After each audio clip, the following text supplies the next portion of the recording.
mga nakalipas na araw, mga kabalitaan, nakaranas na naman po ng matinding dilubyo ang ating bansa sa pamamagitan ng pagbayo ng habagat.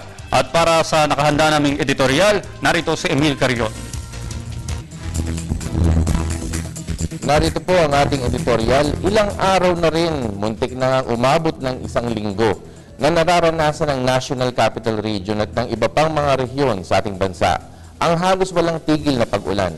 Samot-saring mukha ng paghihirap ang tumatambad sa loob ng ating mga tahanan sa pamamagitan ng telebisyon, internet, dyaryo, o di kaya sa radyo sa pagmamonitor natin sa ating mga sasakyan. Sa gitna ng pagsubok, ito ay isang hamon. Tayo ba'y tutulong sa mga mas nangangailangan sa ganitong panahon ng kalamidad o magiging ikangay deadma?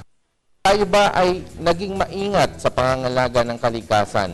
O baka naman tayo ay dapat sisihin at isa tayo sa naging sanhi ng pagbabaha dahil sa di maingat na pagtatapon ng basura at pag-aabuso sa kalikasan.